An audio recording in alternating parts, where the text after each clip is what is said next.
I'm far more worried about false negatives than false positives because they are there to seed further infection. And in terms of lesions, lesions are the end stage of TB infection.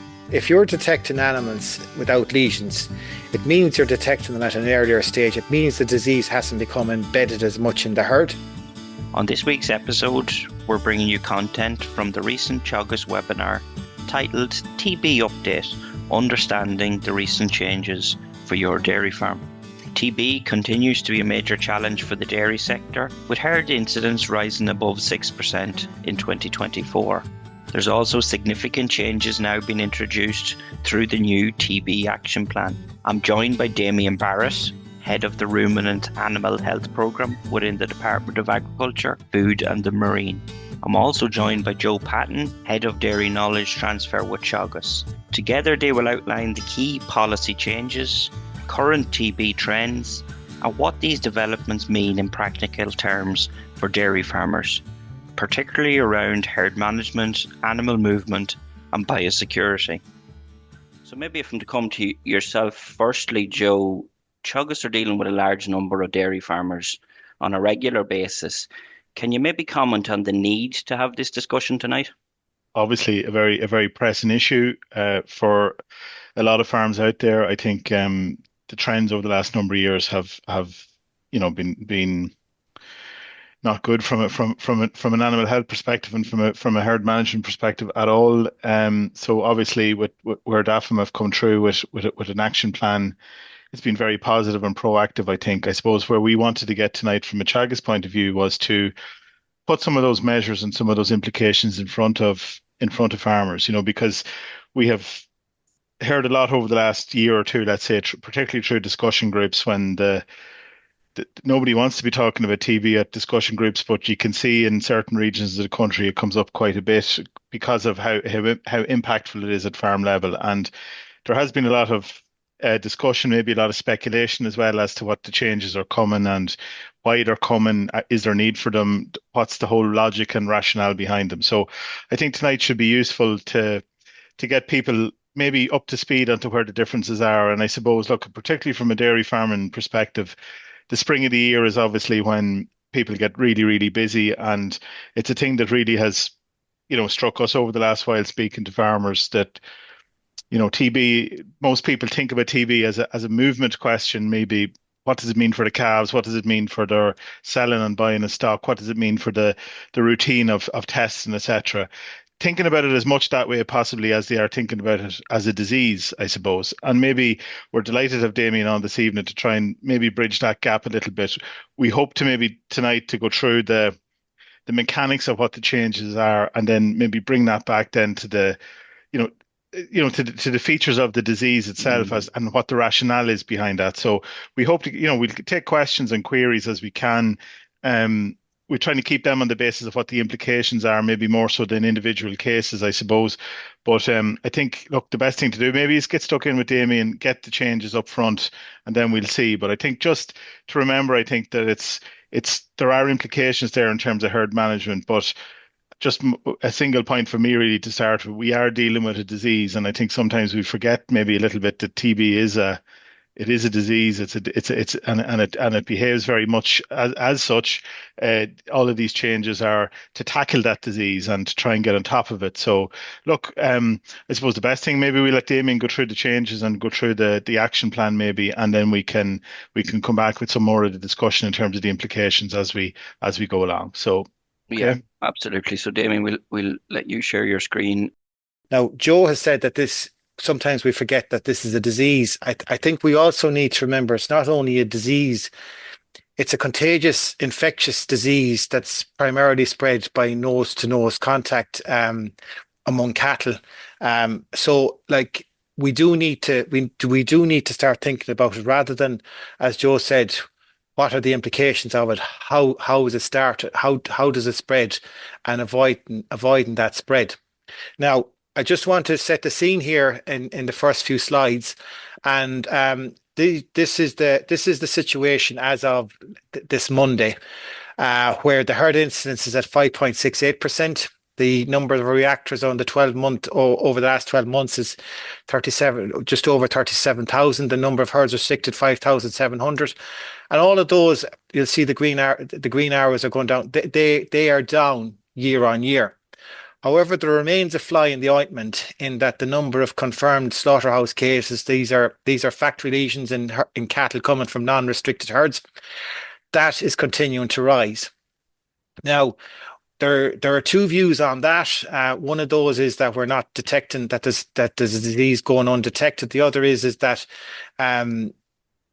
the other is that there's infection in the population that's working its way through the system. The truth is probably somewhere in the middle.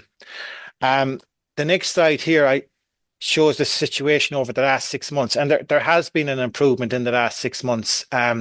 But as we'll see that the number of reactors has gone from over the 12-month year to year average has gone from about 42,500 to around this 37,000, and the herd incidence has fallen from 6.27 to 5.68. But if we just look on where we've been, and like 5.68% is still way too high. That's a substantial increase on what we've seen in 2023, 2024. And really what happened in the second half of 2024, there was a surge, and we were living with the consequences of that surge, and it's coming back. But if we look at reactor numbers here since 2018, they peaked there in 2024. We came in around 42,000 reactors, 38,500 for 2025. But 38,500 is about double what it was in 2018, 2017, 2018.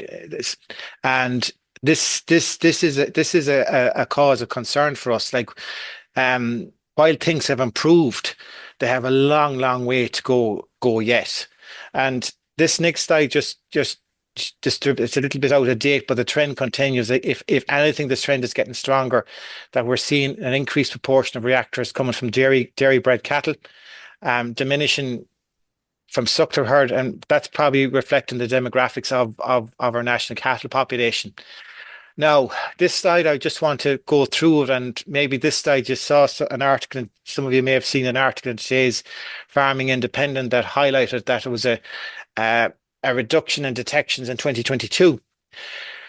I want you to go to the bottom of this slide first, and you'll see that the rate of factory lesions has essentially doubled between 2019 and 2024.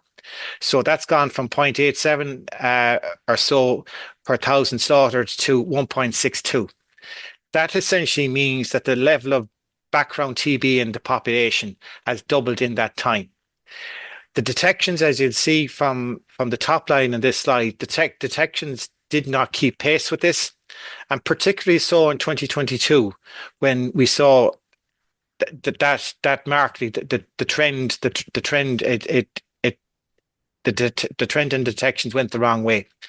So what's this telling us is that, as I said, the background level of TB in the population has doubled. Skin test detections have not kept pace with that, and breakdown size has increased. And this is really telling us, or what's driving the current surge is that residual infection has assumed a greater importance as herd size has increased. We all know herd size has increased primarily as a result of the abolition of quotas, where we've more dairy herds, larger dairy herds, and these larger herds, to a large extent, were facilitated by increased cattle movements. Now, our residual infection model, this is work carried out by Miriam Casey and UCD, has shown that long-term residency and herd size are the two most significant factors for the occurrence of cattle-to-cattle transmission. And this really highlights the role of breeding cows. This is a piece of work from the University of Cambridge, a collaborator of our colleagues in UCD. And this study highlights a few things that we need to really take note of. The R0, which you'll be familiar with from COVID, our understanding of the R0 for TB was that it was about the order of 1.5. So that means that every infected animal infects 1.5 more. Now, this study from the UK would show that the R0 is indeed 1.5 in a herd of 30 cattle. But when the herd size increases to 400 cattle, that R0 becomes 4.9. So in effect, this means that every infected animal is infecting 5, which in turn is infecting 25, in turn is infecting 125. So as you'll see from that, if infection is not tackled early in a herd, if it's let run rip or let rip, you're going to see very large breakdowns. The other thing here is that this highlighted, due to the imperfections of the skin test, that there's 21% of herds are harboring infection at de-restriction. Half of recurrent breakdowns are due to the presence of residual infection, and half of those breakdowns in this study were due to the presence of one animal being left behind. So this really highlights the importance of attention to detail in the annual herd test. And while it may be annoying, and it may be quite disruptive to trade or to calf rearing, etc. Being restricted for 1 or 2 animals is a hell of a lot better than seeing 50 or 60 animals going off as reactors. Now, I just want to highlight this piece of work carried out. We commissioned in the University of Wageningen. The University of Wageningen would be considered one of the best infectious disease modelers in Europe, and they also have particular expertise in wildlife. And they modeled a couple of different scenarios here. On the bottom here, you're looking at various wildlife interventions going from no intervention up to 100% badger intervention and selective culling. And they looked at the test and removal, improved farm biosecurity, which essentially means the breaking of transmission between wildlife and cattle vaccination. They also looked at a variety of movement controls, from none to risk-based trading to pre-movement testing and to an outright movement ban. Now, for those of you looking on screen, the sweet spot here is where we can get the R0 less than 1 in green, and you'll see there that a combination of risk-based trading and pre-movement testing are the most, along with improved farm biosecurity and the wildlife interventions, are the sweet spot in terms of reducing the R0 less than 1. So faced with this background, will our current approach eradicate TB? The Chang paper, the University of Wageningen paper, clearly says it doesn't. And we're seeing that residual infection has assumed a greater importance in the epidemiology of TB.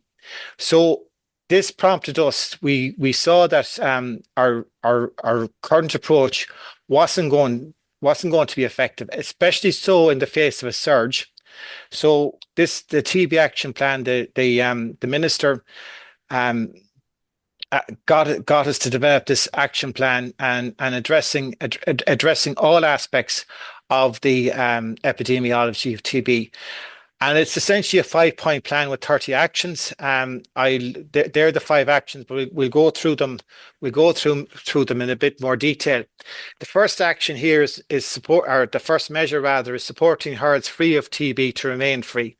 And the first here is encouraging people through simple, low-cost biosecurity measures to help the prevention of spread. And this will be shared with farmers. And this may seem pretty basic. It's pretty straightforward. It boils down to simple things like raising water troughs, raising feed troughs, fencing off sets to keep cattle back from grazing grass that's been contaminated by badger feces and urine. And the next one there is breeding for resistance. This is encouraging the support, the use of bulls with high resistance to TB, so that the animal, their progeny, will have a greater resistance to TB. The introduction of a pre-movement test. This pre-movement test will be for all dairy cows before moving into a new herd, and contract reared heifers before moving home. Will be, if a contract rearer is sourcing animals from several herds, there will be a requirement for a pre-movement test into those contract rearing herds. Our post-movement testing option will be taken off the table. This option here will inform cattle purchase female breeding cattle of 18 months at the time of the removal of the last reactors will be flagged at the point of sale, allowing farmers to make informed choices when buying replacements. This applies only to animals over 18 months, female animals over 18 months at the time of the removal of the reactors. All other animals, this will not be applied to.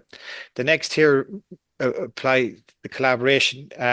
We are working closely with our colleagues in DAERA in Northern Ireland in jointly addressing this problem of this wicked problem of TB. Part of that would involve research. We're we're spending over €1 million per annum on research on TB, and this research is informing the development of our policies. We're also going to ensuring that the programme is applied consistently across all regional veterinary offices. The next measure here is reducing the impact of wildlife on the spread of TB. We're moving in areas that are subject to vaccination. We are moving from blanket vaccination to test, vaccinate, remove, which means that we will be culling any badgers that are found to be infected with TB, and vaccinating those that are found to be free. Um, we we are just our wildlife program is such that in where we're faced with high instances, we will carry out a localized response, and which involves more widespread culling even in vaccine areas if the need arises. Um, we'll be providing a financial support package to farmers to improve on-farm biosecurity. Those measures I said earlier on, of say support around water troughs, raising water troughs, fencing offsets, that kind of thing. The deer management. The deer management strategy has been in place since the end of 2023. There's been 15 deer management local deer management units established by the National Deer Programme Manager in 2025, and there'll be more work going on in this in addressing the issue of deer. The next measure is the detection and elimination of infection as soon as possible in herds and avoiding future breakdowns. And the major change here is that gamma interferon blood testing for larger herds will be mandatory. That is for herds with breeding herds with 80 cows or more will require gamma testing if 5% of the exposed cohort, that's animals in the same management group, or 10 animals, whichever is the lesser, test positive at the skin test. We will be providing herd test results, the skin readings to farmers with the view to identifying high-risk animals. For instance, inconclusive animals are known to be 12 times more likely to fail a future test. Animals with a bottom lump, a bovine lump, are known to be 4 times more likely to fail a future test. And we want to highlight those animals with the bottom lumps to farmers so that they may get them onto their cull lists and voluntarily remove them from their herds. Repeat H breakdown herds, so-called relapse herds. These herds will undergo, and just to clarify what a H breakdown is the disclosure of 3 or more standard reactors, 3 or more standard skin reactors at a breakdown. And where this occurs, where there's 3 or more standard reactors in a subsequent breakdown in the same epidemiological group, if we say that it was in the cow herd and animals that were comrades of those cows in a subsequent test go down, we will be putting in a testing regime for 3 years at 6 monthly intervals in those herds. That regime is currently 18 months.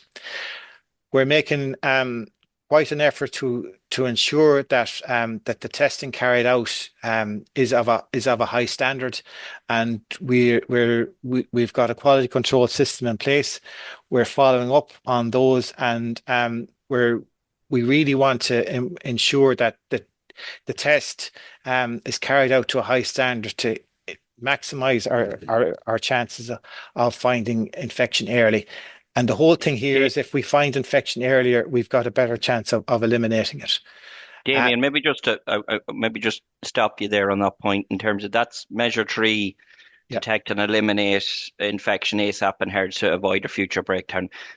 Give us a little bit more there in terms of the rationale behind that. There's significant changes there in terms of to to maybe what herds would experience at the moment, and why those changes have come about and are built into Measure 3 of the Yeah. TB action plan. Well, if you recall what I'm saying there from the residual infection model, this is really to address the issue of residual infection. And what we've found is that the sensitivity of the skin test diminishes as the size of the herd increases. And in that, we've been deploying the gamma interferon blood test to increase that sensitivity. Like the sensitivity of the skin test at best is about 80%. The sensitivity of the blood test is 90%. Basically, what's been happening is in the herds, in the larger herds, where we needed to increase the sensitivity more, we weren't seeing as much gamma interferon blood testing being carried out as we would have as we needed. And that's why this has been put in place, so that we're not going to leave a residue of infection in herds, that we're setting out to rid the herds of infection by increasing the sensitivity of the testing regime. So that's the rationale for the mandatory gamma interferon blood testing in the larger herds.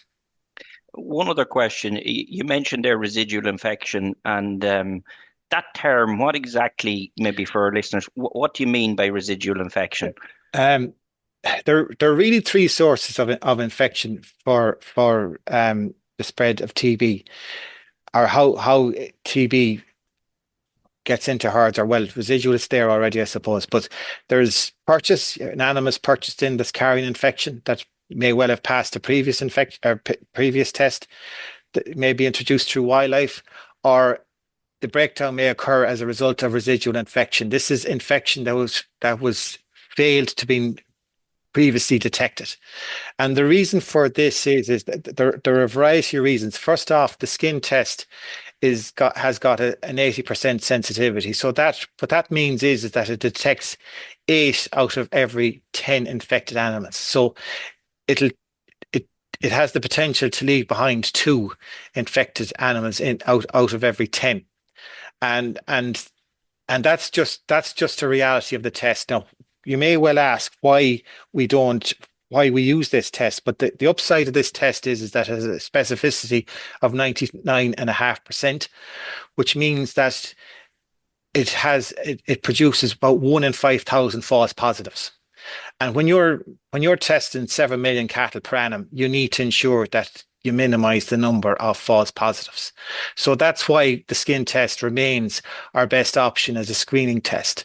The blood test then is an ancillary test, a supportive test that we deploy where in herds where we are quite certain there's cattle to cattle transmission. And that's our criteria for deploying it. And like the thing about as the what I said there earlier on about the R0 of 5 in larger herds, like residual infection assumes a greater relative importance in larger herds because there are more susceptible animals there for it to spread to. So it really is important that infection is eliminated as soon as possible, because if it's not, it's going to fester as such and give rise to bigger breakdowns. So I'm writing. Yeah. Sorry, Joe. Yeah, come on ahead. Sorry, James. Just I think it's a critically important point and very difficult one when we talk specificity, sensitivity. You always have to go back and check which one's which. But Damien, like we spoke to a lot of groups and we did a lot of sort of discussion with groups over the last couple of years on this and asking the question, and these are very rough figures. I would say that maybe, 4 times as many farmers would say that they're more worried about false positives on the test than false negatives. Mm-hmm. I think we surveyed only 8% of farmers that we talked to in groups mentioned false negatives as being a problem, right? Whereas false positives, there's a very strong feeling among farmers, genuinely feeling among farmers that there's animals showing up on the skin test that don't have TB, particularly when that's followed, the old story of following that through to factory lesions. So if you're saying here that the risk of residual infection is leaving infected animals undetected behind, that really links back then to the question about the question of false negatives, really, doesn't it? Yeah, If you like know what I'm saying, I'm it's just fair. it's just to be aware. I think like we've had this argument a lot with people about, or discussion with people where, there's a reactor or a couple of reactors and two, three reactors in a herd, and then you hear that it's people saying, well, they probably didn't have it, whereas there's not that many people talking about the ones that do have it that are left behind. Yeah, um, I'm far more worried about false negatives than false positives because like they are there to seed further infection. And in terms of lesions, lesions are the end stage of TB infection. Mm. If you're detecting animals without without lesions, it means you're detecting them at an earlier stage. It means the disease hasn't become embedded as much in the herd. And say, for instance, if I said there, like if that the specificity of 99.5% means that there's 1 in 5,000 false positives. If you have, say, 10 reactors and none of them have lesions, but the specificity of the test would suggest that 1 in 2.5 million of those are false. There's a 1 in 2.5 million that none of those have TB. Yeah. Now, their odds I don't like playing. Mm.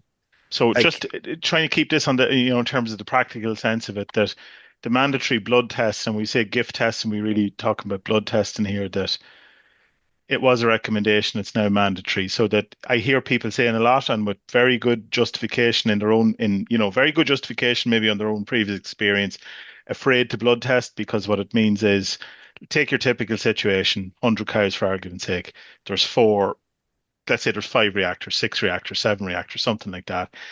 Then you blood test, and there's another 12 go on the bloods, or another six go on the bloods. There's a genuine concern around that happening. But based on the odds you're talking about, that the bloods are there to pick up the residual infection, really, isn't it? And that's the logic behind it. the bloods are there really to address this issue of residual infection and get the sensitivity of the test Up. up in a hurt in a place or in a situation where it could be dropping. And um like the thing about this, if this boil is lanced now at early, it's going to continue and get worse. And you're talking there about ten reactors at this breakdown. You could have a subsequent reactor or subsequent breakdown with 30 or 40 reactors if it's not addressed. And like this boil needs to be lanced as early as possible. Yeah, because that's a common thing, and it's catastrophic then when it Yeah, gets to that level. it, Yeah, that's what we're it trying to is. get. Yeah, yeah. And lesions, while they may provide comfort in one sense, it means the disease is well and truly embedded in a herd, and it can be bloody hard to get it out of it. Can we just ask maybe James before moving on, because I think we just deal with this and we'll leave it then maybe at that. But why is it, Damien, that some animals go undetected? Like, why are there certain animals then? You hear this, and it's again, I'm just thinking of some of the questions that we get coming through that, you know, some people would say that there's certain animals nearly give up reacting to the Yeah. test. And is Well, that how do you know what's the story there? If you know what I'm saying. So yeah, you hear this a lot where there's a problem, no yeah, reaction to the skin test, and then suddenly they're killed and they come out in the factory with and they're condemned. condemned. Yeah. Yeah, yeah, What's that what's going on? happens. Yeah, what's They, going on there? they're basically what we call allergic cattle, and they're animals that don't respond to the test. And the reason they don't respond to the test is that in bovis, Mycobacterium bovis, the bacterium that causes TB, causes immunosuppression, and it causes the animals not to react. Mm. And they're they're left there festering and spreading, and they may not, like the skin test. We've seen several cases where the skin test and the blood test, those animals don't go undetected. And some of my colleagues have done some fairly extensive detective work, going back over historic skin readings, like what I was explaining there, picking out animals that have had historic readings in the past. and taking them out as reactors, and we found lesions in lots of those.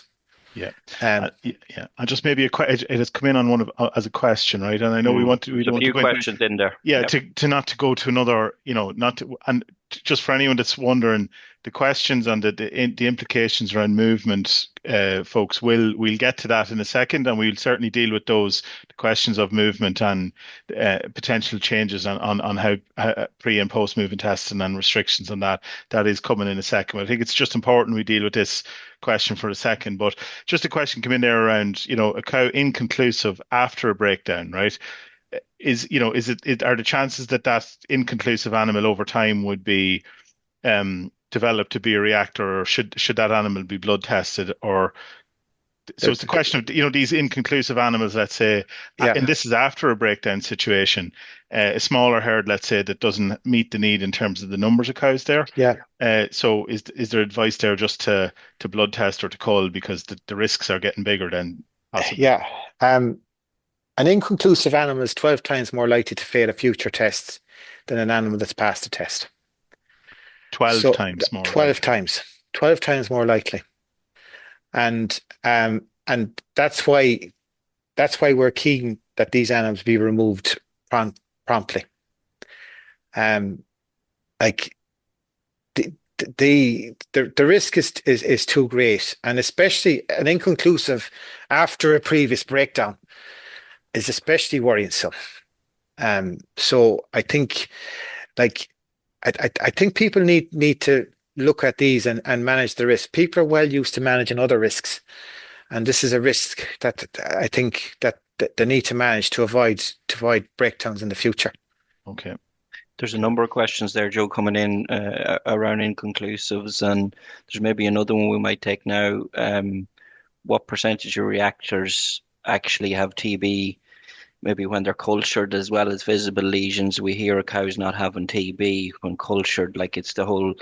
You hear a lot of that, Damien. Well, Well, well, the well, did or well, well, to didn't be have honest, TB. if they have lesions, like we don't go any further than that in most cases. That's enough. Mhm. Um, like there's only so much resources we have for culturing, and like disclosure of a lesion, that's confirmation. But it's late confirmation. And I use that very technically, the word confirmation. That doesn't mean they don't have TB if they don't have lesions. They do have TB. It's an official test this is an official test that um one in 5,000 false positives. So I think people would want to like the the lesion is akin to the wound in the side and the nails in the hands. It's like it's well and truly known at that stage.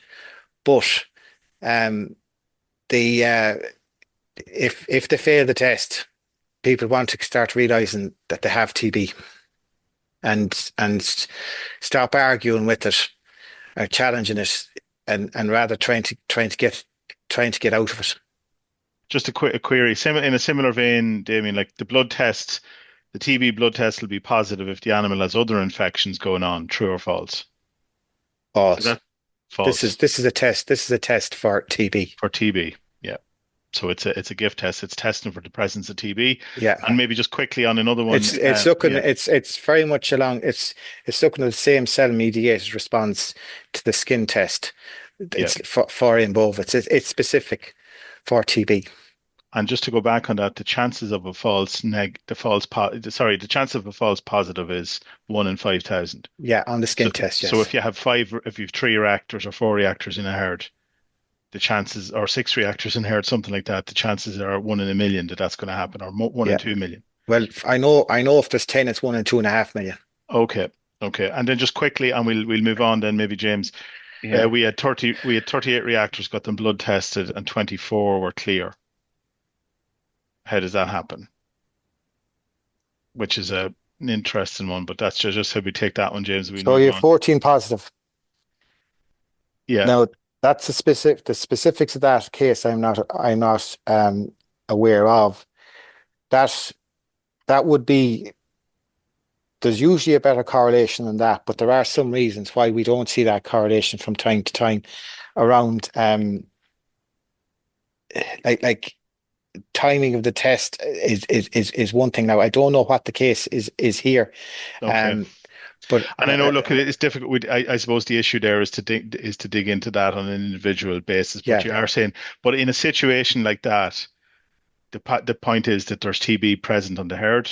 yeah, There's no point in arguing whether there is or isn't. It's there, it's in the herd, and then we have to think about think about finding if there is residual infection, using bloods to dig that out, and that's really what we're saying, isn't it? So yeah. yeah, We might sorry, take James. one other question that's in there. Maybe go back to the significance of the increase in factory cases, and I suppose why has skin testing not kept pace? You've probably explained that, Damien, in the fact in your answers already, but like there was a big increase, obviously, in terms of detections in the factory, and there wasn't in terms of what was being It detected has at farm level. it didn't keep pace, particularly in 2022. Mm. And that's something that's something that we're asking ourselves a lot of questions about, and we've got a couple of research projects looking at that in particular.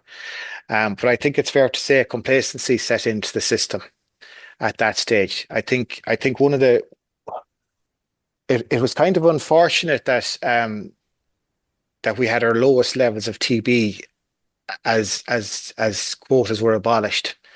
And there was a complacency, and let's face it, like there's a lot of complacency about TB until you have a breakdown, and um and people were probably not tuned into it, and as Joe said in his opening remarks, people didn't treat it as an infectious disease, and the bother is that that complacency set in, and the disease in that environment of complacency took its chance and took off. How do we know if it's a residual infection from a previous outbreak or a new infection? Or is there a way of Um, knowing, Damien? well, firstly, the most likely way is if it's in the same cohort of animals. If it's say for instance in the cows, if say for instance you have a breakdown in 2022 and you have another breakdown in 2025, and cows that were present in 2022 are now reactors, that's more than likely residual. Okay. Lovely. There's loads of questions coming in there, Damien, but I'll sift through that. I'll sift through we're them, gonna James, move and on. we'll try and pull them into shape, right? So we'll let Damien move on. Yeah. Okay. Okay, I'll move on to measure 4. And this is helping farmers to improve all areas of on-farm biosecurity. And the first item here is we'll be providing advice. There's some of you may have availed of the TB Teagasc in the past. We'll be rolling these out. These are rolled out through private veterinary practitioners, and these provide specific advice to the farm. Now, we all, I think, I think it's fair to say that people's own vets rather than department vets are more know the herds, know the farms better, and they can provide tailored advice to the farms, biosecurity advice. So this is something that we're going to be rolling out more in future, and a lot of this advice may well be straightforward enough, but it's one of those things. Keeping it simple will be effective.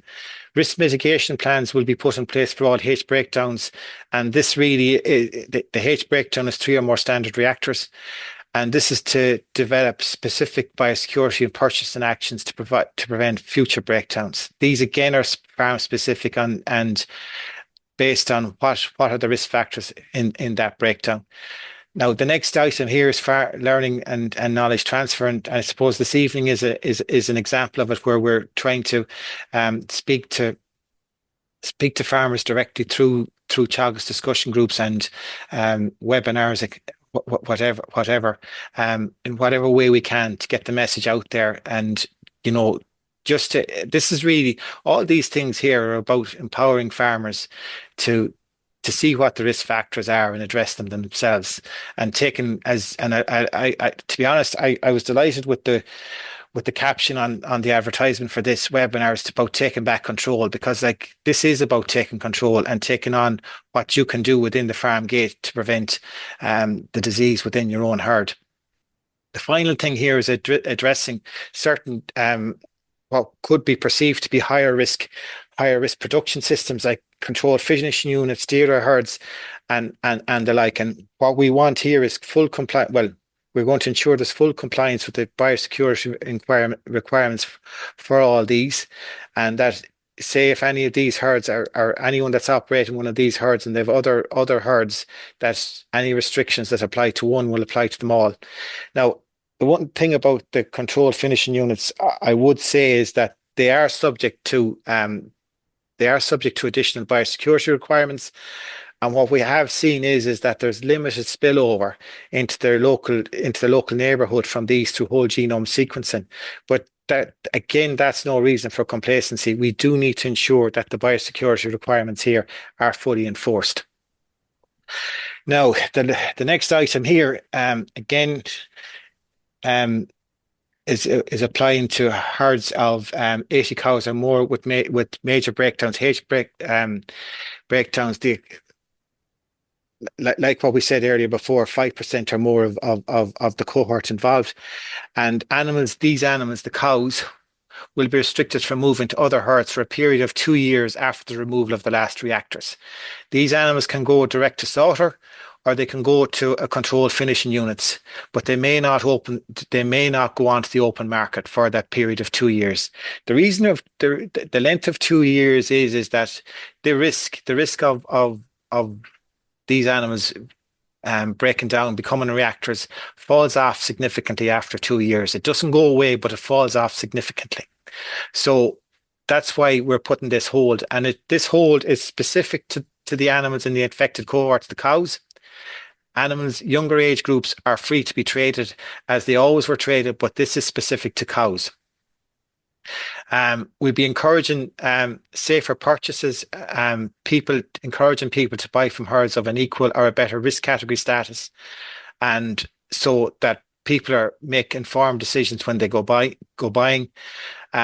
We're addressing the issue of calves. We are aware that calves being restricted brings an awful lot more additional work at a time of year when people are stretched already. So we have a policy in place where people have an existing arrangement for someone buying calves, that the purchaser can continue to purchase those calves, but they need to have 2 clear tests. One of those they will be paying for one of those tests. It'll count as their annual herd test, and the other test the Department of Agriculture will be paying for. We do recognise that the restriction on the cows is the 2 year window is putting additional it is creating some difficulty. So we are agreed with the marts to hold special sales of culled cows from restricted holdings, and this is already happening for some online sales, as the animals are but they can only go to controlled finishing units. So that's essentially what I have to say here. But I'd say, as you say, there could be a few questions lined up there. This one is a significant change, obviously, Damien, in terms of at farm level and how movements happen and what can move and what can't and where they can go. Maybe firstly, from a time frame point of view, Damien, we haven't maybe mentioned it. When are these changes kicking in? We're the programming for these is ongoing at the moment, and we'd be hoping to be kicking in. The target date is the 1st of April, and we hope the plan is that they're all going to be introduced together rather than a drib-drab effect. So the 1st of April is the time that we put this in place. Now, just in terms of those animals being retained, we've seen a bit of a merry-go-round of animals going from animals that were in large breakdowns, going off to other herds, and then lo and behold, going down in other herds. And that's what this has been put in here is to address that merry-go-round because it's facilitate the spread of disease. So that's been put in place to curtail that. We just spend a bit of time on this, Damien, because I think, and we'll keep an eye on the questions too, James, just to get clarity on this. So the Mm. first bit of clarity is you're looking at a projected timeline of about early April to get these Yeah, things and trying to move the whole system in one go, right? So yeah, first point is larger breeding herds. So your larger dairy herds, 80 plus, with a major, and just go through this and slowly maybe that with a major breakdown. So yeah, like a significant breakdown. yeah. It's the same criteria as we had for the gift testing. Yeah. Five percent Yeah. or 10, whichever is the lesser. So your typical 100 cow herd that has six reactors or whatever it is, large breakdown, maybe a second breakdown. The Yeah. point here is that the animals in that cohort then will not be allowed to go onto the open market for 2 years. Yes. Yes. It's those animals. Animals that are not in that cohort will be allowed to go on the market, but those animals within that cohort, and we can identify those cohorts Okay. from the testing. So now you're putting the change here is you're putting it almost, it's moving to a cohort level or almost an animal level rather than a herd level in terms of Yeah. how they're dealt with. Right. Yes. So now there was quite a it caused quite a stir when this was talked about originally and proposed originally, and we were seeing numbers of, decimation of the number of cull cows appearing in marts for sale, et cetera, et cetera. To put some sort of scale on, if you took the figures from over even the last couple of years, how many cows in the country would that actually apply to, if you know what I'm trying to say? That Uh, is it a we, big number or a small number? we reckon it's between 15 and 20,000. So it's 15,000 cows to 20,000 cows. So 1% of the cow population. Now it's more than 1% of the cull cow population, but it's still 1% of it's still Well, one, yeah, yeah, of the total. and Yeah, yeah, all those cows obviously wouldn't be going for culling. And a lot of people yeah, yeah. after a breakdown are probably short of cows, and they, they, they probably need to hold on to cows rather than cull Okay. them. So this basically means that if I'm in a situation where I'm down after being down for maybe three or a couple of tests, lost the right number of cows, I get clear. I'm now not free to trade my cull cows so I can't go clear on a Tuesday and head to the mart on a Friday with my culls. No, no, not well, unless it's a special sale for cull cows into controls finishing units. But Okay, okay, okay, okay. So that's the change. And the rationale for that, just to be clear, the rationale for that is, and is there data there on that, Damien, just to push you on it, maybe that the proportion of those type of cows that do contribute to further breakdowns on other herds, it's the residual infection within that yeah, group is the yeah, problem. it's residual infection within those, and like we've several instances where we see this um going on where we can through tracebacks we can see where they came from, and I'm not going to give you a figure now, an exact figure here and now, but But it's significant, it yeah. is it is significant. It's something that our staff in the field regularly see. Okay, and it's just look at It, it, it's something that's sorry, James, it's interesting to me anyway. Like we talked about this last year at the dairy conference, and we asked the question, you know, how many farms had requested information on the TB status of the herd that they purchased if in their last purchase. 93% of farms hadn't inquired about TB. Yeah, like we what we're probably doing here is in Australia and New Zealand, you've got risk-based trading and a different culture of trading. Like essentially, what we're trying to do here is to stop the high-risk animals going onto the market. Okay. And this is we feel this is proportionate in the numbers that we're talking about here, and in the numbers that's involved. It's we consider it a Mm. proportionate response because at the end of the day, if they are moved into another herd and another herd bring down another herd, um, like that's adding to the expense of all of this. Okay. it's But really a maybe, protection piece, Damien. Yes. You're protecting other herds, other Yeah. regions, Yeah. and that's that's the basis of this. There's a lot of questions coming in on this. Joe, I just see one there. I was Sorry, restricted herd in 2025. I had a second clear test 2 weeks ago. Will these rules be applied to my herd retrospectively? So, There isn't going to be a retrospective application of the rules. The rules will apply from April on, so it's not going to be applied so retrospectively. so from so it's herds. breakdowns from April on. Yeah, Yeah, so it's herds that have tested after the 1st of April and have yeah, breakdowns, Damien, yeah, just to be yeah. It's clear not on that going. one. Well, to be clear, it's not going to be applied retrospectively. Okay, Okay. okay. Well, that's Uh, good. It's good clarity. will there be any restriction on calves for these herds?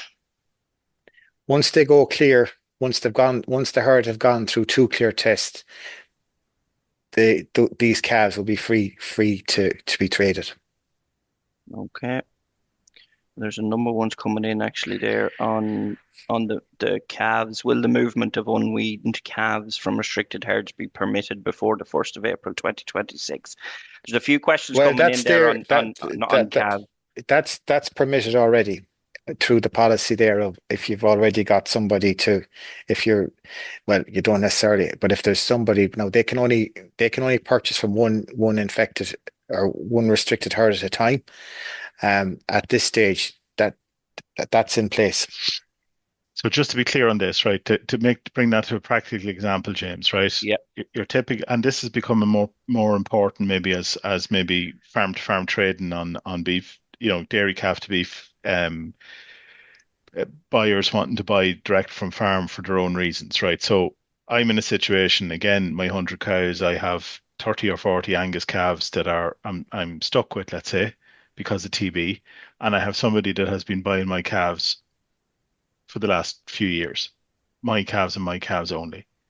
In the situation that you're talking about, Damien, that there is There subject is to there's provision to allow those calves to move yes, to that rearer's to that calf to beef farm, yes, so subject to testing after that. Yeah, yeah. subject to test, two clear tests, and subject to them buying from no other restricted Okay. herd. So the idea there is really that because you do see it a lot now, and it's really positive. I think in the industry, there's good relationships starting to build between, you know, dairy farmers doing a good job with their calves, and then you've got the calf to beef guy that wants to buy them. If you have a situation where there's a TB restriction, that can upset that could upset the relationship or put it on hold for a Yeah, year. What's going to happen here is what what would happen here is that relationship could be maintained or yeah, continued, which would yeah, help to take the pressure off the dairy farm, but also help continuity for the calf to beef guy. yeah. Like this was something we were very conscious of and was brought to our attention very clearly about the issue of calves, and we do fully understand that it creates a lot of additional angst at a time of year when people are already under pressure. Yeah, but just to double down on it, James, and we'll leave it. I'll shut up now. But it's not an open No, this market is provision. important because there's a lot of questions coming in on But that. it's not an open market provision. It's a No, farm to farm provision, and it's yeah, one to one relationship kind of thing, which is where that's where maybe some people are trying to go anyway. Mm. Okay, okay. Does animals less than 18 months old not apply to the 2-year rule for movement? not it's the exposed cohort in that. Now, if the exposed cohort is in another group, possibly, but for the most part, this applies to cows. These big breakdowns are in cow groups rather than young cattle. Okay. There's one obviously, and there's a few questions coming in on it. Contract rearing. What does this look like in terms of the movement of animals to and from a contract rearing enterprise? Yeah. Um, all animals returning home from a contract rearing enterprise have to have a pre-movement test, a 30-day pre-movement test going home. And if there's more than one herd feeding into a contract and rearing enterprise, they need to be pre-movement tested going in, the calves, unless they're under 42 days of age. There's no Okay. requirement for a test for an animal less than 42 days of age. So it's testing in and testing out. If there's more than one herd going in, yes, yes, in terms of calves or heifers going home, yes. Maybe Joe, do you have a comment on that in terms of the implications and maybe advice for people that are implementing contract rearing just around best practice? Sorry, James, there's three other questions there. Just around contract rearing and maybe best practice, Joe, and it's obviously an important one, and it's important for the farmers involved in terms of it's part of their system. Yeah. Damien's outlined there in terms of the testing rules around that, but Well, the testing rules become more. The testing rules are there, and they reflect, I suppose, Damien, don't it? It's the risk, isn't it? It's the It's all risk, about, yeah. it's about the risk, really. So it's Yeah, similar, maybe, James, to what we're thinking here in terms of what's been discussed there around the calves, 1-to-1 on the calves, 1-to-1 on the heifers as well. Now, I'm not telling anyone what to do, but it's about, I think we have to remember here, it's everybody's own, it's their own business, their own business to make their own decisions around what risk they want to tolerate. But I suppose the testing regime reflects the relative risk of where you're putting them. yeah, So if you're in a situation where you're willing to accept the risk of mixing your own stock with multiple herds in a contract rearing situation, the rules are reflecting the need. Rules are reflecting the need to deal with that by more stringent testing. yeah. So Like that's a person's individual choice. After that, I can't tell people what to do, or don't want to tell people what to do. So, but if you have a situation where you're willing to accept that risk, you also have to accept the more stringent testing as part of that. yeah, like why this is coming in place is that we've seen several instances where animals contract reared carry an infection home with them and introduce an infection to a herd that if it wasn't if it was cut off at the pass before they got back from the contract rearing enterprise, the the original herd wouldn't have been infected. Like as you've said there, like as the number of herds in going into that increases, like that's a thing that's been well established by in UC our colleagues in UCD. Like the greater the number of connections of herds, the greater the risk. And like we've seen instances of up to 18 herds feeding into one contract rearer, and those 18 herds, the TB history in some of those wasn't great. So like that is a high risk that's a high risk pursuit, so it is, and we're not going to be underwriting it. Okay. And just a question that's come in there too, Yeah, sorry, James, is flying herds and herds that are buying cows to recycle, buying recycled yeah, cows and flying herds. I'm sure the risks there must be yeah. pushing to the Like wrong side as well. yeah, like to be honest, now we very much had those flying herds in mind with this restricting high risk cohorts. Because it's one thing for someone to go out and to sell an animal as a cull with the view to thinking it was going to be culled, but it's another thing for it to be bought to be milked on, and maybe even put in calf again. And this will be a particular concern to us, and we're certainly trying to reduce the risk of that. If someone is going to be engaging in that in that kind of endeavor, we'll be at least there'll be less risky animals being purchased. Available. Yeah, there's lower risk animals on the market.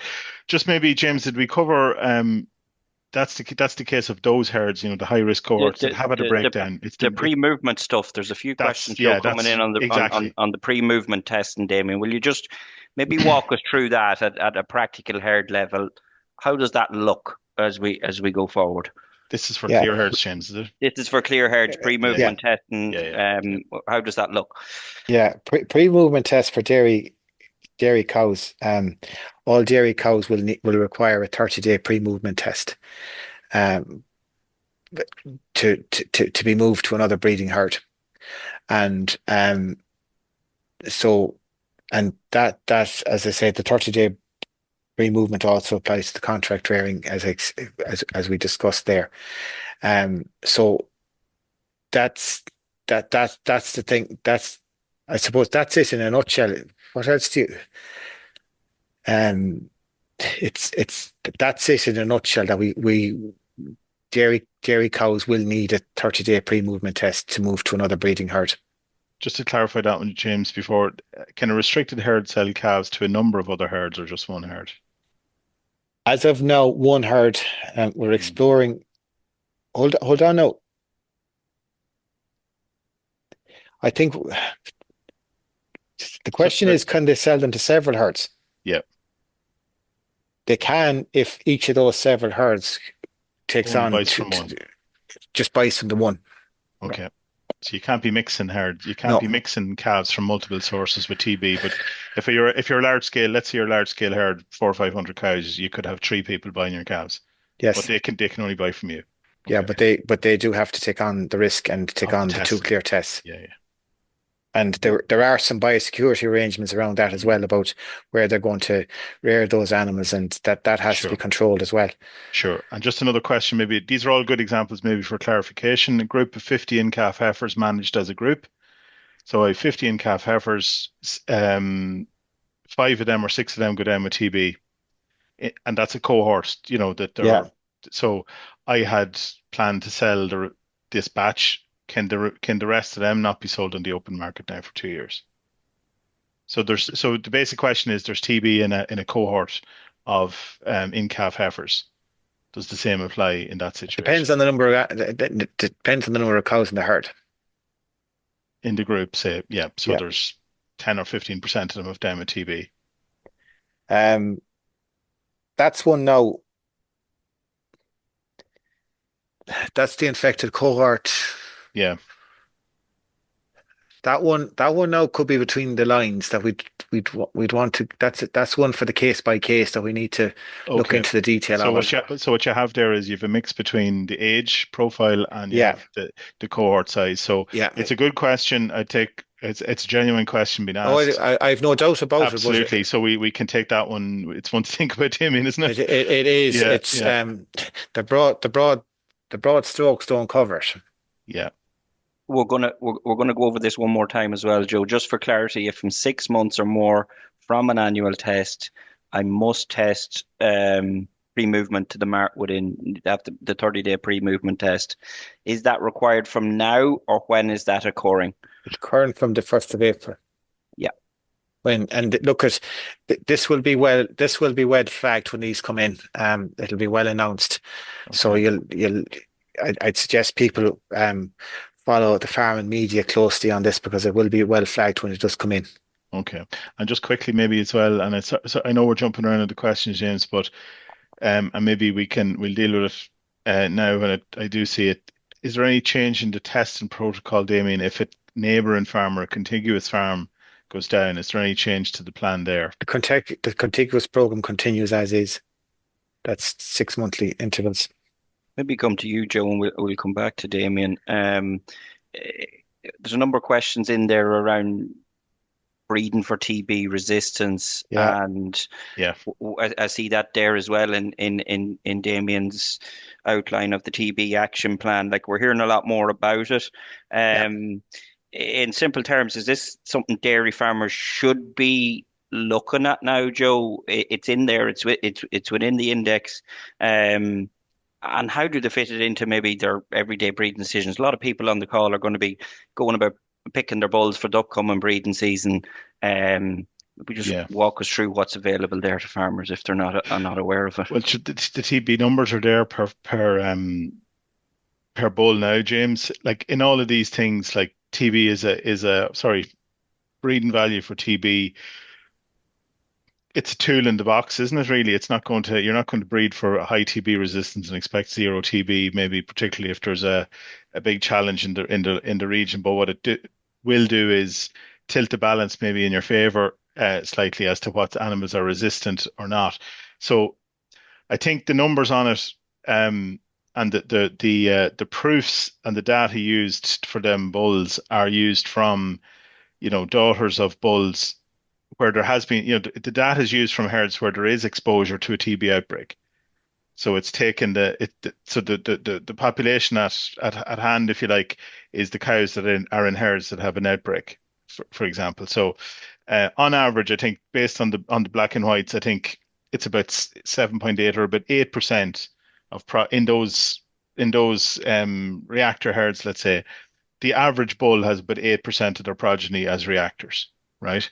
So 8% is kind of where the average is at. Some bulls will have progeny as low as 3 or 4% reactors, and some bulls would be up at 30%, right? Now, Mm. the numbers might jump up and down a bit across the year, and there'll always be cases where people say, "Well, I had bulls that had high levels for TB or sorry, good resistance for TB, and they still got TB." That will Yeah, happen, but at a population level, it's to tilt the balance, you know. yeah, So instead of using these big outliers, and remember, funny, we need to be careful that we don't reside in the anecdotes, I suppose, but we all have anecdotes how it doesn't work. But I remember maybe 30 years ago or more, a chap sort of saying there has to be something genetic in this TB, you know, because there was clatters of animals in his own herd that went because of, and he had this hunch, and he was at the time probably told that it wasn't, you couldn't breed to change it, but you can breed to change it. So I suppose for the moment, what are we really saying in practical terms? We're going to be looking at if bulls have maybe a figure of 13 or 14%, we're avoiding them. And we're trying to go and yeah, use bulls under 8%, maybe closer to 6%. But we also have to keep in mind that we have to make progress on fertility, solids, other health traits. So maybe for the moment, till people get their head around it, avoid the outliers at the upper end, yeah. Mhm. the really bad ones, and get to Mm. 8% or below. Okay. There's even a question around them, Joe. Should they be in here? Like, should those animals? I'm just looking as it were considering removing any bull. It's really the bulls, those outliers. Should they be in the AI catalog at all? Well, the best way for them to get them out of the AI catalog, James, is not to Is use not them to buy the straws.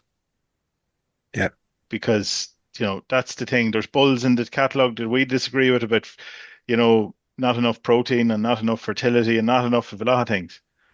And they're still in the catalog. So it becomes an individual's decision what they want to use. Because somebody might say, I like that bull and there hasn't been TB in my area for 30 years. I'm not that worried about the risk. They might want to use those bulls. But I think from my perspective, we should be saying we shouldn't be using outliers at the top end. We could yeah, avoid those. There's enough choice otherwise, and it's more like 4 or 5% maybe to start making progress. yeah, And that's the kind of simple enough message. And it's to be fair to ICBF, they've laid it out very well. I think, Damien, that it's yeah, quite simple. It's there. It's one figure. Keep an eye on it, I would be saying for sure. yeah. Like, I think the risk of animals with a poor resistance getting TB versus those with a good resistance, it's about there's a the increase in risk is about 25%, a Yeah, 25% increase in those. So, about and that, yeah. There's just one, Damien, I think it's important to ask the question. I think I'm always conscious too of maybe farms that have, and there's a lot of them in the last couple of years, farms that have had a TB outbreak for the first time in a yeah, long time, and they don't know the drill. Unfortunately, we have a lot of farms that are so used to it at this stage, they know how the situation works, right? So there's just a couple of comments in there, maybe to address them. The question of how long it's taken to get animals off the farm after there's a reactor, has that been, can that not be improved? And maybe another question, is we don't hear enough from the department when there's a breakdown. It's very unclear to a person that's down for the first time what it is that they have to do to get a pack of 80 pages, and very hard to find a way through it. Has that been looked at? And I know we've spoken about it a good bit, but I wonder, is there anything that we yeah, can say on that? yeah. Like, just on the issue of reactor removals, we've actually reduced from, like, there's a process to go through in terms of valuations, and there's a bit of to and fro. And what we do know, once evaluation is accepted, the length of time, from the average length of time from that until removal is a day and a half. So I think the message I have here really is that process needs to keep moving. Get the valuer on board, get the valuer in, and both sides, and both sides to keep that moving. So that is like, once that process does take time. It can take up to 2 weeks, or well, it can take longer, I suppose. But we're generally we're talking between 2 and 3 weeks from disclosure of reactors to removal. Now, but as I say, once the acceptance is in, it's about a day and a half to get them away. In terms of the communications, one thing we are setting up here is a helpline to talk people through the generalities of this. Now, the specifics of a particular case will remain between the local staff and the farmer, but the generalities of what to expect next, this kind of thing, that will be addressed to this telephone helpline. Okay, so there's a move on that. Okay, okay. There's a number of questions coming in there around the contract rear, and maybe just for clarity, Damien, what happens if the heifers you got contract reared test positive for TB following the pre-movement test before coming home? Is your herd restricted or contract rearers herd restricted? Contract rearers herd is restricted in the first instance. Now, what may arise is that the contract rearer may not be able to hold on to those, it may not have facilities to milk. And in that instance, the animals, from a welfare point of view, will have to go home. If they go home, the herd that they go home to becomes restricted and will have to have 2 clear tests as well. So that's how that's addressed. The cost, the idea that the legitimate question around, will there be additional costs incurred on farms when they can't sell their cows through the marts as cull cows for 2 years? Will there be a system cost? And there's a nitrates question in there as well. I think we have to discuss further, Damien, but there is the allowance to, are people going to end up, because removal of cull cows from a stocking rate point of view is an important part of managing maybe nitrates. So I think we have to think about that a little bit too. There's nothing to stop them being sold to a CFU. Mm-hmm. And we have a system in place that I know people may have a concern that a lack of competition in the market, but like the online sales is providing competition in the market. So they're not stuck on that. Like, they're free to go direct for slaughter. They're free to go to a CFU. There are outlets. Yeah, there are outlets. Okay. So the difference, so there are outlets. So they're 100 days from gone anyway, even at finishing. But it's a question on the nitrates. I'd have to clarify that. Is there an allowance under nitrates for keeping the cohorts for 2 years? As it stands, there's an allowance on nitrates when you are restricted, obviously. Restricted. Yeah. But beyond that, then, yeah. No, there's not. But like, if they're going to, there's an outlet for them to go. They don't have to be stuck with those cows. They can, there's provision made there if they want to sell them on to a CFU. They can be sold, but that nitrates issue shouldn't arise. And maybe it's not for you, and it's one that we'll have to pick up on. It's just a question around TAMS about a higher stocking rate because of being locked up with TB. Is that something, James, you might know the answer to that one? Can you appeal that on the Can you appeal the decision? I think in fairness, in Annie Peel's case, I think that's a pretty good case to put forward on appealing that decision in terms of it was out of that farmer's control, Joe. There is always force majeure cases there, so. Yeah. Just maybe one. There's maybe one on the go neighbour ahead. farm going down. What are the protocols? Is there any changes in terms of if your neighbour or a neighbouring farm goes down with TB in terms of what actually happens? I didn't see anything in terms of any changes with that regard, Damien.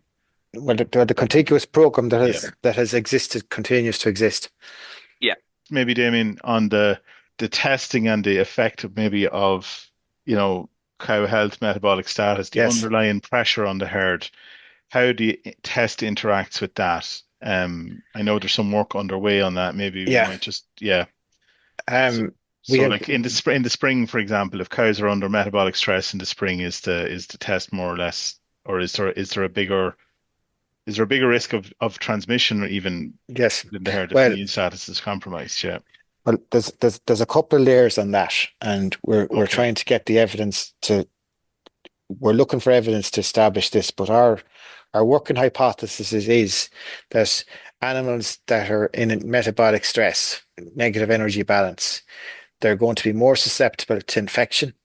They're less likely to react to the test, and they're probably more likely to spread infection.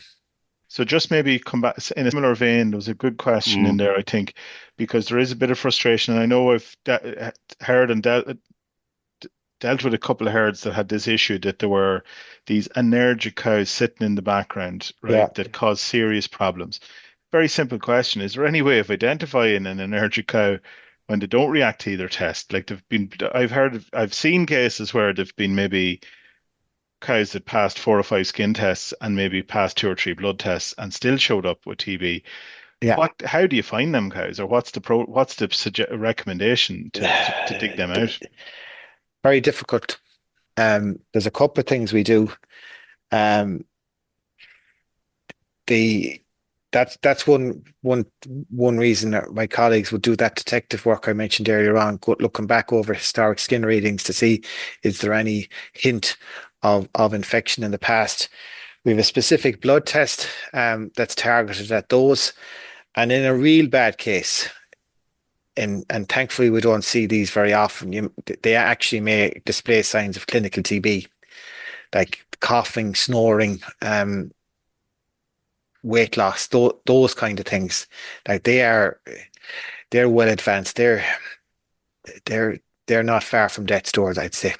Okay, so eventually you get to see Yeah, they'll turn into a clinical case, but it's an investigate. It probably means also, Damien, that the quality of testing all yeah, along makes a big difference, because if the quality of huge. testing is good, you have some better data Yeah, to go yeah. back on. It is like that.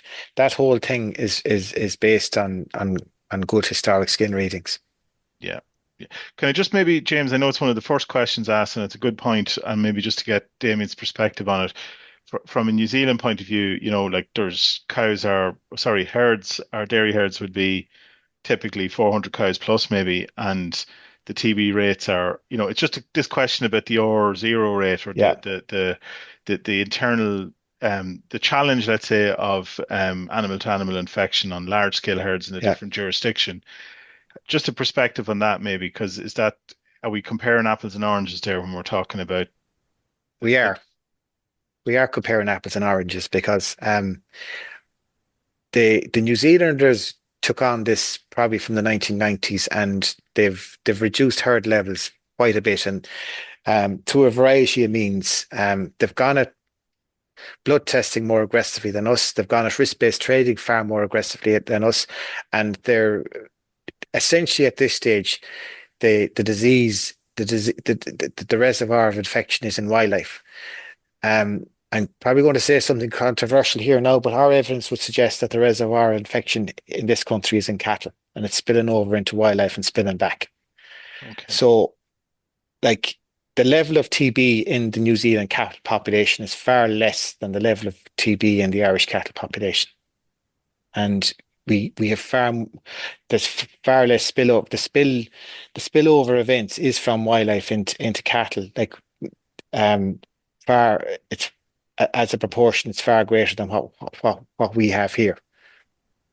okay. So that if we're talking about the difference in all those things that we have to take into the long-term effects Yeah, of the policy, including a risk-based trading approach. yeah, yeah, So if we're happy with if we think there's progress made on New Zealand, we have to look more than just where it's at in terms of scale of heritage, which is a fair yeah. point. It But it's is good. like It's that. a very good question, though, as to It is a very good why are they question. different? Yeah, yeah. It is a very good question, but like they've aggressively taken on risk-based trading, and we're dipping our toe into the water to it. I heard a guy on the radio there a couple of months ago, from Australia, and he had his I think his criticism of us was pretty withering, to be honest, in terms of our action plan. He didn't think much of it in terms of that it didn't go far enough On the on the trading side. trading. there's a few questions in, Joe, maybe, and just get a comment from Damien on one. Okay. And the whole space of vaccination, cattle Okay. vaccination, and maybe we might finish on that, Joe, because we are, in fairness, our numbers have held strong, which shows the interest and the need for this Yeah. discussion. But just the whole space of vaccination, and how far away are we from animal vaccination, and what would that mean in terms of testing protocols? Yeah. Um, that's a very good point. And vaccination is the holy grail. Um, and our evidence from the University of Wageningen would show that vaccination would be a game changer. But vaccination, as it currently stands, we can't differentiate between infected and vaccinated cattle.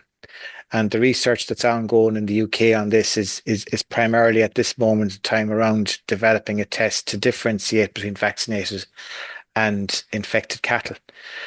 We're working with our colleagues in DEFRA and APHA on this. We're going to assist them in some trial work, but that's one aspect of it. We need the test that can differentiate between vaccination and infection, and we don't have it yet. For that, I've been hearing that this is about 10 years away, and I've been hearing that for about 10 years. So I think we can't wait around for a vaccine. The other point about vaccination is that there's considerable trade implications, and not just for live animals, but also from the produce of vaccinated cattle, dairy and beef produce, that it wouldn't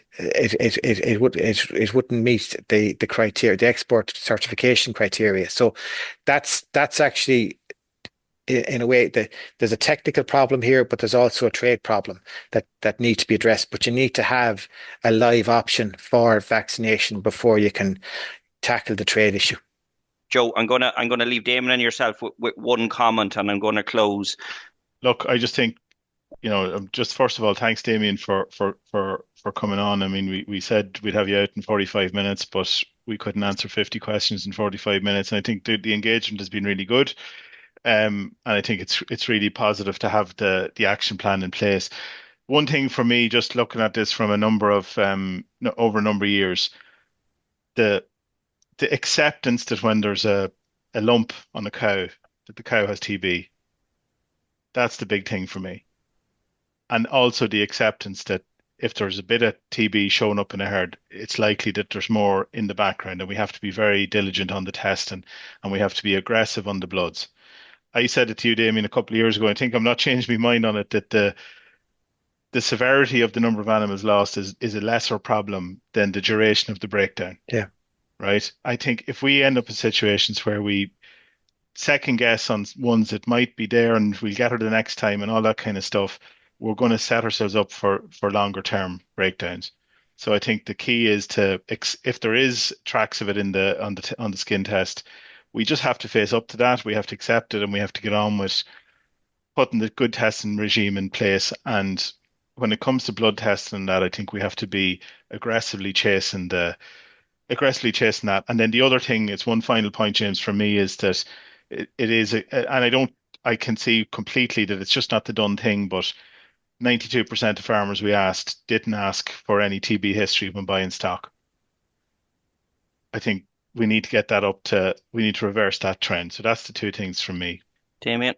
Firstly, I want to thank you for the opportunity to speak to so many people, and I want to thank the people for tuning in this evening. I think what we're trying to set about in this plan, and the Minister has been keen to do this, is to empower people to make decisions, to take back control, and to and not be controlled by this disease, but to control it. And what we're trying to do here is to empower people and inform people, but there's a responsibility on people to do the right thing, to ask the right questions, to take the right actions, and be demanding of all the deal with, and that includes ourselves in the department. And I think if I'm really heartened by those questions, in fairness, there were some of them tough enough, but I think they're coming from the right place, from people wanting to do the right thing and wanting to be informed, and that gives me a lot of hope. And we're not declaring victory, and we won't be declaring victory anytime soon, because we're not in a position to. But at this point in time, we've stopped it going up. We need to take aggressive action to start to push it down, and this action plan is designed to do that.